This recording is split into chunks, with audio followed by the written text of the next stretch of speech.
Excusez-moi. Maintenant, je donne la parole au Père Joseph Fameret du groupe des Dombes, entraînement à une dynamique de changement. Voilà, vous avez la parole, mon Père. Donc, vous avez... 15 vous aurez vos minutes. Oui, merci. Oui. Allez-y. Comment le groupe des Dombes contribue-t-il modestement à la réconciliation et à la paix entre les églises, spécialement catholiques et protestantes, et ainsi, un peu, espérons-le, en cette actualité dramatique, à la paix du monde? Par la dynamique de changement qu'il met en œuvre et propose, pensons-nous, Élisabeth Parmentier et moi-même. Changement du cœur, changement de mentalité, changement de perspective. Nous développerons cette conviction selon deux approches. D'une part, les méthodologies écuméniques du groupe des Dombes, qui ouvrent à l'altérité de l'autre chrétien. D'autre part, les différents langages mis en œuvre par le groupe et leur performativité pour le changement. Personnellement, je présenterai brièvement les méthodologies écuméniques. J'en mettrai trois en évidence. La priorité donnée à l'histoire par rapport à l'Écriture sainte elle-même, les propositions de conversion individuelle et ecclésiale, le consensus différencié avant la lettre. Je voudrais cependant commencer par rappeler l'intuition originelle qui continue à inspirer le groupe et qui a précisément rendu possible son évolution sur le plan méthodologique. Lorsqu'en 1937, il lance avec deux pasteurs réformés suisses ce qui deviendra le groupe des Dombes, l'abbé Paul Couturier de Lyon est conduit par une intuition spirituelle, celle qu'il vient d'insuffler à la semaine annuelle de prière pour l'unité des chrétiens du 18 au 25 janvier.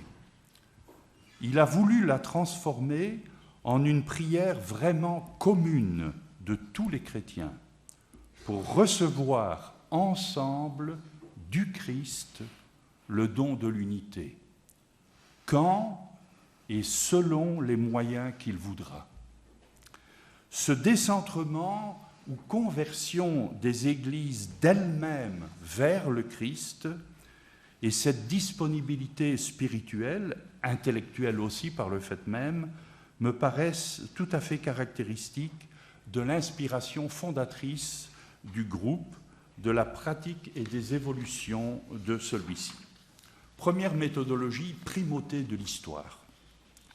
À partir de leur accord sur l'Eucharistie en 1971, les écuménistes des Dombes veulent désormais passer d'une réflexion dogmatique sur l'Église et sa tradition à un processus de changement qui implique et met au défi chacune des églises confessionnelles, historiquement séparées.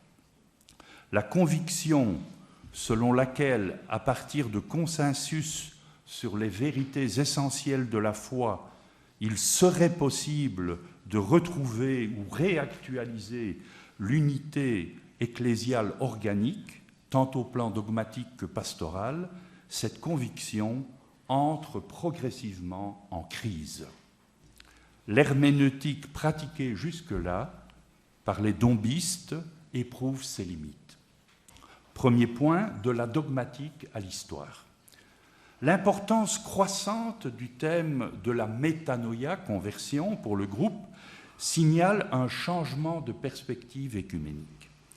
L'unité ne peut être le fruit que d'une démarche de conversion. Maintenir la possibilité de l'unité de l'Église sur le plan dogmatique ne suffisait pas à effacer la réalité des divisions historiques entre Églises.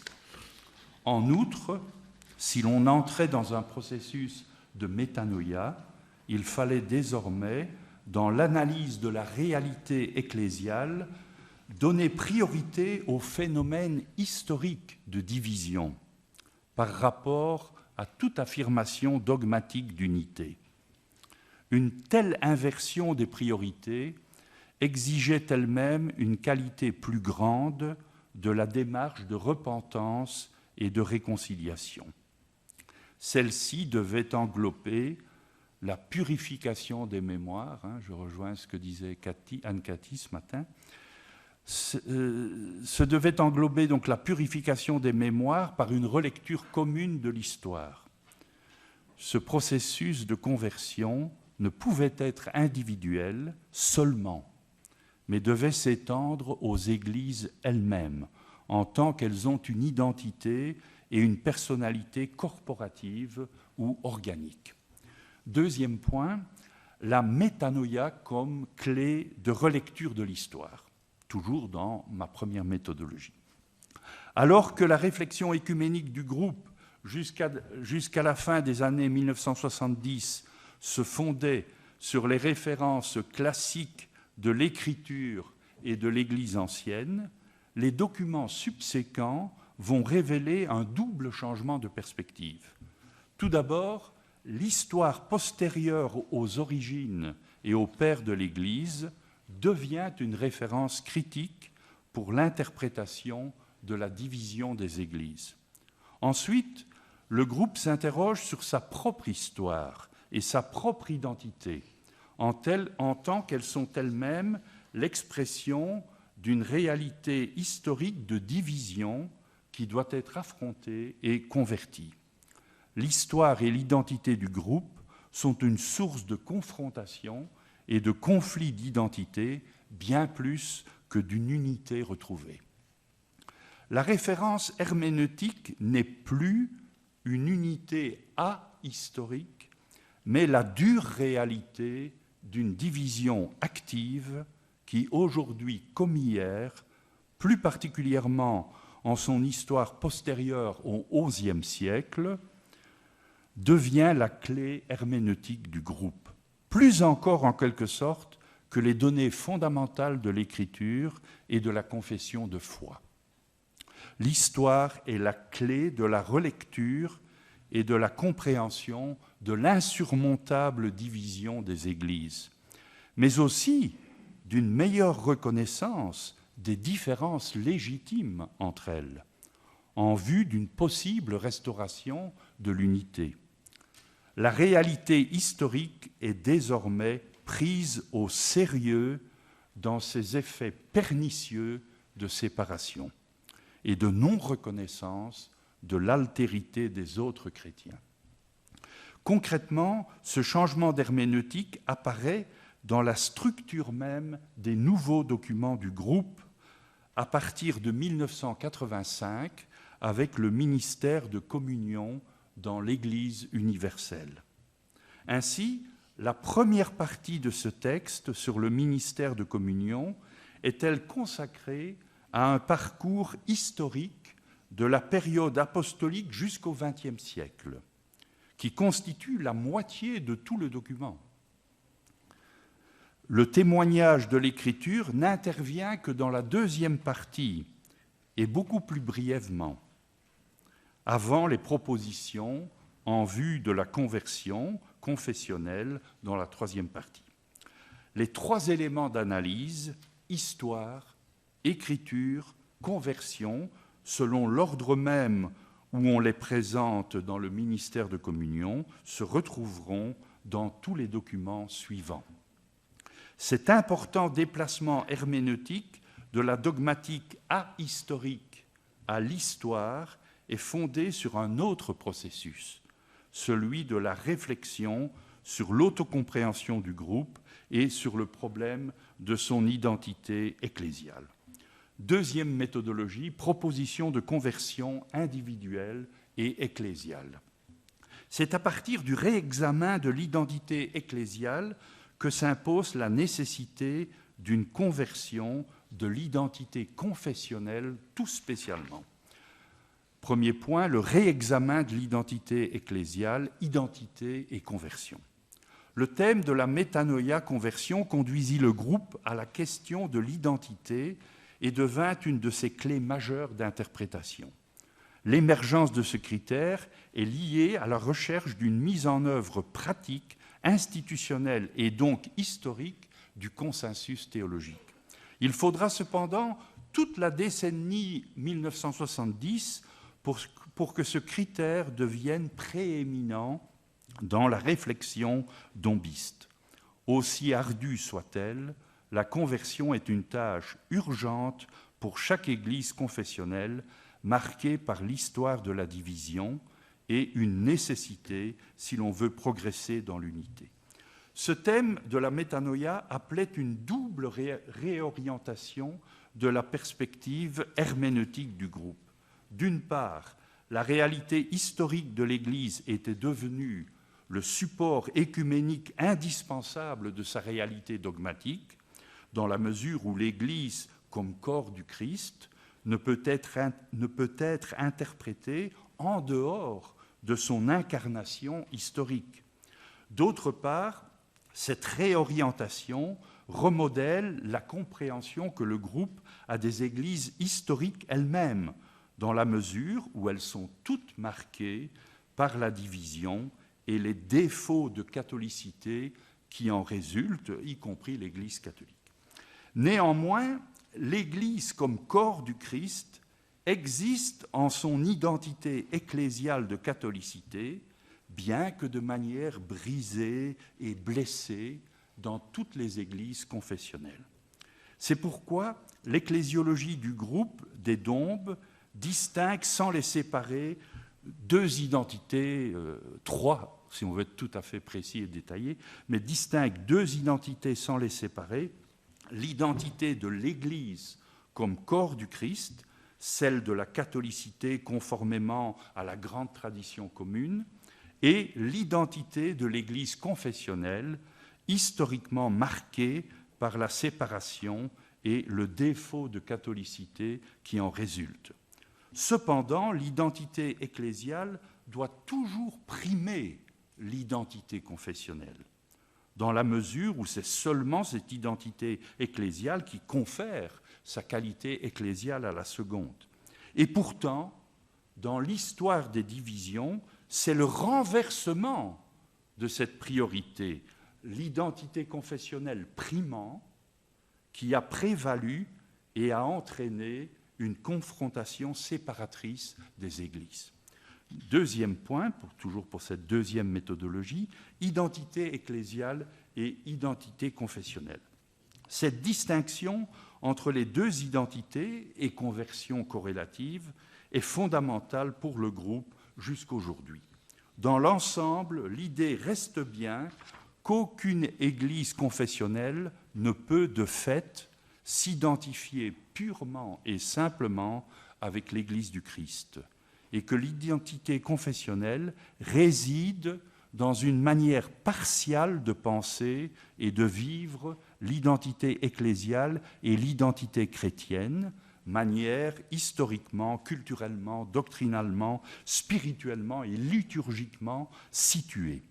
L'identité ecclésiale doit donc se convertir en se mettant toujours au service de l'identité chrétienne fondatrice, c'est la troisième identité, et la conversion confessionnelle, constitutive de la véritable identité ecclésiale, invite donc chaque identité confessionnelle à se laisser interroger et transformer par les valeurs dont les autres sont porteuses. La distinction entre identité ecclésiale et identité confessionnelle devait permettre de réexaminer toute revendication d'ecclésialité d'une église confessionnelle. Aucune église institutionnelle ne peut échapper aux critères de l'histoire dans sa revendication de plénitude ecclésiale, comme si elle n'était pas sujette aux effets pernicieux du manque de catholicité. Cette prééminence accordée à l'histoire concrète de la séparation est en soi déjà une conversion intellectuelle et spirituelle et appelle une conversion des églises elles-mêmes pour extirper le venin de la division. Un consensus dogmatique, théorique, abstrait ne suffit pas pour rétablir la communion entre églises tant que celle-ci ne s'engage pas concrètement dans une démarche de conversion, tant individuelle que collective, dans un travail de guérison effective de leur histoire respective. L'identité confessionnelle n'est pas pour autant appelée à disparaître, ce serait un appauvrissement de l'Église entière, mais plutôt à retrouver sa juste place dans une diversité non séparatrice des Églises historiques. Troisième méthodologie, c'est plus bref, le consensus différencié avant la lettre. Une diversité non séparatrice des Églises. C'est précisément ce que vise la vérification de consensus différenciés. Cette méthode, avant même sa réception officielle en 1999 dans la Déclaration commune sur la justification, a déjà été, pour une bonne part, éprouvée par le groupe des Dombes.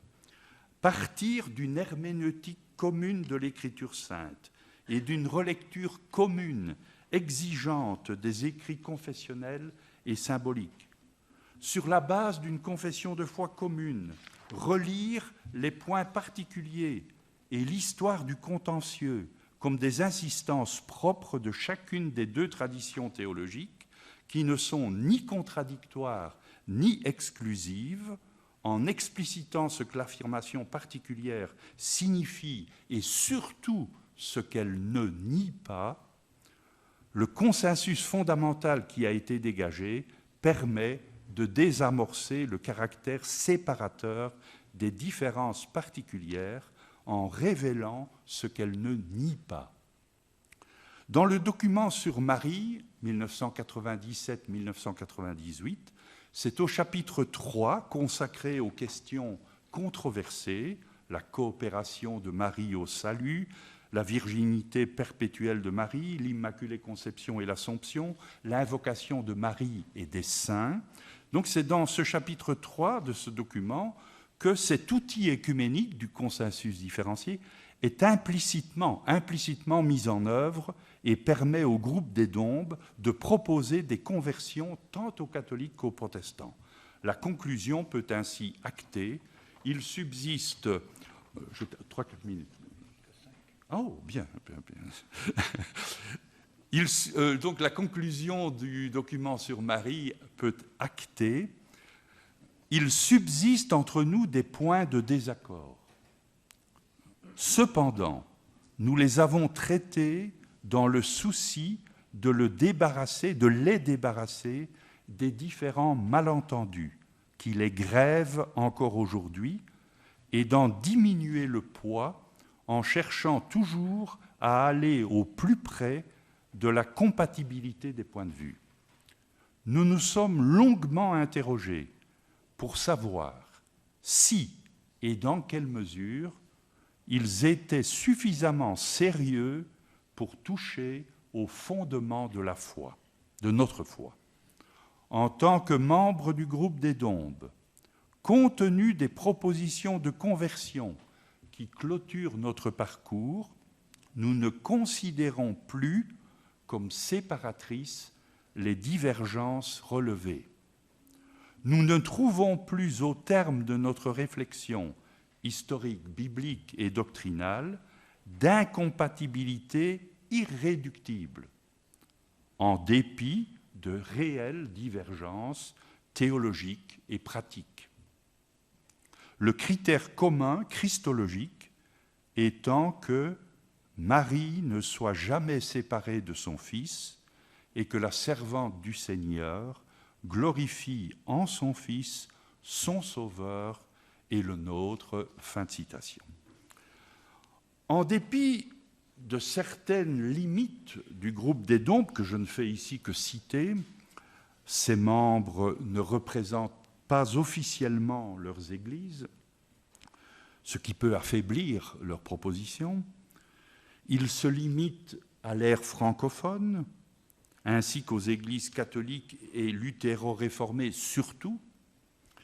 Dans quelle mesure leurs travaux sont-ils vraiment connus et reçus, etc. Donc en dépit de limites du groupe des Dombes, il me semble quand même que la triple méthodologie écuménique que j'ai évoquée, primauté de l'histoire comme lieu des divisions confessionnelles, appel à la conversion des églises, pas seulement des individus, consensus différencié avant la lettre, eh bien, il me semble que cette triple méthodologie entraîne à une dynamique de changement en identifiant plus finement et en reconnaissant plus authentiquement l'altérité légitime de l'autre chrétien ou de l'autre Église, préparant ainsi le terrain à une authentique réconciliation entre Églises et pouvant par le fait même être peut-être paradigmatique pour d'autres réconciliations dans le monde. Merci pour votre... À côté des contenus théologiques, il était important de dire quelque chose au fond du langage. Est-ce que le langage du groupe des Dombes peut servir à cette transformation, à cette dynamique de transformation que nous souhaiterions pour l'œcuménisme? Et j'ai donc développé quelques points. Le premier point est la question de, au fond, qu'est-ce qui peut transformer les esprits? Et je présente le groupe des Dombes comme un laboratoire de l'altérité vécue. Parce que ce ne sont pas tant les arguments que le vécu qui testent ce qui est transformateur. Alors, comment un groupe de 40 personnes, théologiens et théologiennes de surcroît, peut-il débattre et arriver à une forme de texte abouti alors qu'il n'y a pas de consensus sur le modèle d'unité? Nous sommes très divers et le groupe des Dombes est en quelque sorte lui-même son propre laboratoire de l'altérité avec beaucoup de débats. Et qu'est-ce qui nous différencie des commissions officielles de dialogue? C'est que nous ne sommes pas mandatés par des institutions, ce qui évidemment limite notre autorité personnelle, mais nous donne la liberté de ne pas avoir à défendre une posture officielle, même si nous nous situons clairement dans nos traditions respectives. Je ne vais pas ici développer ce que j'écrirai lorsqu'il y aura une version écrite de ce travail sur la diversité au sein du groupe des Dombes. Ce qui me paraît important ici, c'est de ce qui viendra maintenant, la diversité des langages qu'on trouve dans les documents qui répondent à des fonctions différentes. Approfondir des connaissances, clarifier des affirmations doctrinales, faire des propositions, et ça c'est très particulier, des propositions concrètes pour les contextes théologiques et ecclésiaux, et interpeller les dirigeants des églises. À ceci s'ajoute encore l'orientation des textes, qui est généralement présentée comme un itinéraire, comme par exemple dans l'ouvrage sur le Notre Père, itinéraire pour la conversion des églises, avec toujours ce terme déjà de 1991 pour la conversion des églises. Il est aussi question de dynamique de communion. Alors, comme premier langage, je ne répète pas ce que Joseph a déjà dit dans son exposé, que au fond, le fondement du groupe des Dombes, c'est le travail de prière, c'est le cœur du travail. Cette prière que l'abbé Couturier a mise en place et qui est le début, dès les années 1937.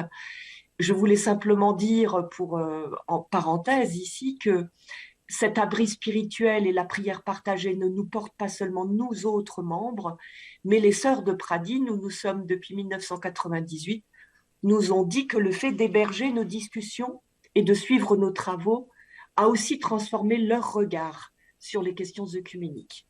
Donc on voit là, évidemment dans un auditoire très, très, très attentif, comment une dynamique de transformation est possible.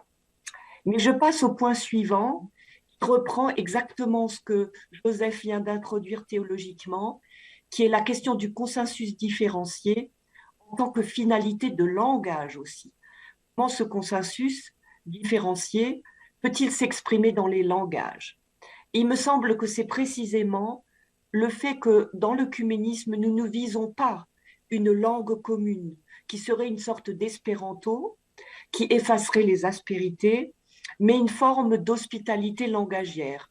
Je dis hospitalité au sens où elle est mise au test. Est-ce que l'autre Église, qui formule les affirmations doctrinales dans ses propres langages, peut être reconnue et reçue par ma propre Église comme affirmant la même vérité fondamentale. C'est-à-dire, on n'est pas dans un langage unique ou partagé, mais on a une marge de différence qui continue. Si oui, avec quelles différences acceptables, quelles expressions, mais aussi avec une logique et cohérence doctrinale qui inclut la culture historique, les connotations, la piété. Et là, il y aurait beaucoup à dire, mais je ne développe pas. Exemple, dans la discussion sur Marie, on est bien d'accord sur les enjeux théologiques et la clarification de ces enjeux, mais dans la piété, nous sommes complètement différents. Alors, est-ce que ça rentre dans cette question du consensus différencié? Si nos langages par rapport à cela. Donc, le consensus différencié doit se trouver cristallisé, représenté dans les langages. Et on le voit dans des exemples de documents du groupe d'Ombre, notamment sur le sens de épiscopé, de apostolicité de l'Église, de ministère. La finalité n'étant pas de lisser les différences, mais de surmonter celles qui sont indûment séparatrices, comme on le dit dans plusieurs textes, indûment séparatrices. Mais je reviendrai tout à l'heure à cette question de la différence en rapport avec l'histoire. Alors, je fais un tout petit retour sur l'itinéraire pour la conversion des églises en troisième point, en montrant que ce n'est pas un itinéraire rectiligne. Il ne faut pas succomber à une vision idéalisante qui imaginerait une ligne de progrès qui marcherait linéairement. Le rapprochement théologique croissant a été au contraire, paradoxalement, accompagné d'un blocage institutionnel plus grand et actuellement même de la perte de volonté d'une unité, même différenciée. Enfin, c'est mon avis en tout cas. Le groupe des Dombes a commencé à approfondir ce paradoxe, car il n'a pas seulement visé les textes officiels, mais leur mise en œuvre dans les églises. Alors, pour en témoigner, je fais un tout petit tour en disant que le groupe des Dombes a commencé à travailler des thèses. Après une période où il n'y a rien eu comme publication, il y a eu ces fameuses thèses à partir de 1956 à 1970. Qu'est-ce que ce sont des thèses? C'est un langage presque prophétique qui dit l'essentiel ensemble. Donc on avait en quelque sorte brûlé les étapes avec une petite fin en italique qui précisait les questions qui restaient ouvertes, mais on voulait un langage qui frappe, un langage efficace. Et évidemment, ce langage qui frappait s'est heurté très vite à la critique de son ambivalence, car les différences entre les doctrines des églises n'étaient plus assez claires. Et donc suivent, dans les années à partir de 1971, des textes plus profilés, plus élaborés dans la différence, mais qui restent conçus en direction d'un accord. Il est bien dit qu'on cherche un accord. Par exemple, le tout premier de la série, 1971, Vers une même foi eucharistique, point d'interrogation, donne pour sous-titre Accord entre catholiques et protestants, sans point d'interrogation. Accord doctrinal et accord pastoral dans le texte. Et donc, on a là un texte qui a énormément influencé les avancées, les dialogues également, dans les dialogues internationaux sur la foi eucharistique. De même, le document sur le ministère épiscopal, 1976, affirme « Il ne s'agit pas de chercher des compromis faciles, un plus petit commun dénominateur, mais au contraire de provoquer un dépassement de la fidélité à l'unique Seigneur et à son dessein de salut. » Et donc, on cherche des propositions pour un dépassement des situations actuelles. 1972 aussi, proposition pour une reconnaissance et une réconciliation des ministères. Je ne peux pas ici approfondir, je le mettrai en détail, mais on a aussi dans les textes des clarifications de langage. Petite histoire des mots qui nous habitent, 1979 par exemple, et les imaginations qui accompagnent les langages et les concepts. Quatrième point, très rapidement parce qu'il en a été beaucoup question aussi avec l'excellent exposé d'Anne-Cathy Grabert ce matin, avec ce que Joseph a très judicieusement dit, et puis également les interventions sur Balaman, l'importance de la métanoïa est en difficulté par rapport à des identités historiques. et les héritages historiques. Ce qui fait que cette insistance sur la conversion qui est tellement prônée par le groupe des Dombes, le fait de purifier son propre héritage, comme dit le texte de 1991 sur la conversion des églises, c'est certainement l'étape non accomplie. Les imaginaires, les identités historiques restent plus fortes que toutes les affirmations doctrinales possibles. Donc cela semble insurmontable, même si, avec l'exemple des églises anabaptistes, nous voyons comment toute une histoire de persécution et de douleur et de souvenirs qui restent ancrés a pu être, au moins en partie, guéri et certainement apaisé des deux côtés, ou plutôt de plusieurs côtés, puisque plusieurs églises sont concernées. J'arrive à la fin pour dire simplement que d'abord, un langage que je n'ai pas évoqué, qui est essentiel aux travaux du groupe des Dombes, c'est l'appel. Les documents se terminent par un appel aux dirigeants ecclésiaux, un appel aux pasteurs, aux prêtres et aux fidèles. Donc on travaille dans tous les niveaux de réception, puisqu'il a été question de la réception difficile, tous les niveaux de réception, non seulement de textes, mais aussi de ce qui veut être mis en œuvre à travers les textes.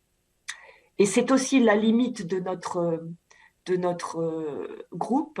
Comme l'a dit Joseph, nous n'avons pas de mandat officiel. Nous sommes librement cooptés et ce type d'appel peut rester dans le désert ou au mieux être un vœu pieux. Il nous manque l'autorité de passer à un autre langage, celui des dirigeants d'église, qui serait celui des déclarations, des accords réalisés, des signatures et des chartes. Et également, il ne nous est pas toujours possible, parce que nous ne sommes pas forcément des dignitaires des églises, de travailler dans les langages symboliques qui manifestent par des gestes publics, des célébrations, cette réconciliation et ce rapprochement. Je conclue par 3 mises à l'épreuve pour le futur qui me sont, qui me préoccupent parce que nous n'avons pas forcément pour le moment les ressources pour y réfléchir de manière soigneuse. Un premier reproche, c'est que ce type de travail historique et herméneutique, aussi soigneux soit-il, est suspecté d'être tourné vers le passé. Et pour de nouvelles générations, beaucoup disent, mais est-ce qu'il ne faut pas laisser simplement derrière nous et aller de l'avant? Or, au contraire, ce travail de mémoire, on le voit bien, est à reprendre pour chaque génération s'il ne veut pas être de nouveau sujet de conflits ultérieurs. On le voit bien aussi dans les situations politiques actuelles. Deuxièmement, il est important que les formulations qui ont été trouvées jadis soient des formulations qui continuent à être comprises comme étant audibles, compréhensibles et crédibles. Donc, il faut que ce soit clarifié sans arrêt. Mais, et c'est là le chantier moins aisé pour le groupe des Dombes, comment trouver des formes qui donnent accès aux contemporains qui sont moins capables ou qui ont moins envie de travailler sur des textes et qui sont davantage à la recherche de vécu? Est-ce qu'il faut penser à ajouter à nos textes des exemples de réalités œcuméniques déjà vécues avec une analyse et des propositions prospectives? Point d'interrogation. Deuxième point, comment le groupe des Dombes peut-il faire justice à la difficulté actuelle des recompositions qui ne suivent plus la logique d'église dite confessionnelle? Toutes ces nouvelles alliances ou des logiques de réseau plus affinitaires que théologiques. Comment y faire justice dans des travaux qui jusqu'à présent visaient surtout au fond les recompositions, les compositions confessionnelles? Et dernier point, concernant les langages performatifs. Nous avons aujourd'hui à disposition des médias beaucoup plus performatifs, plus rapides, plus immédiats, médias immédiats, qui peuvent donner l'impression qu'on fait mieux qu'autrefois pour connaître les enjeux, pour faire comprendre des questions, que ça va plus vite, que c'est plus simple. Mais la brièveté des médias sociaux risque aussi d'être au détriment des nuances théologiques.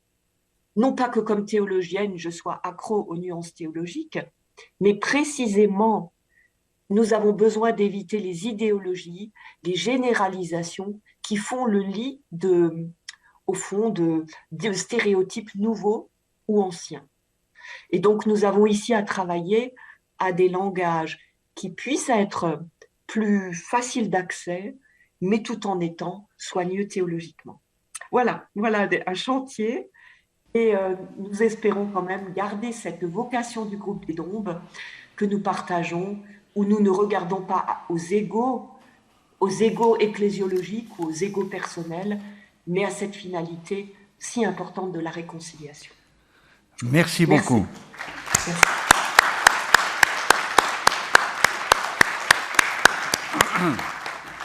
Alors, si je comprends bien, nous avons 10 minutes, 12 minutes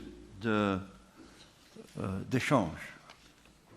Voilà, si vous avez des questions, donc à poser à Madame Anne-Marie Maillère, au Père Joseph, ou à Madame Elisabeth Parmentier.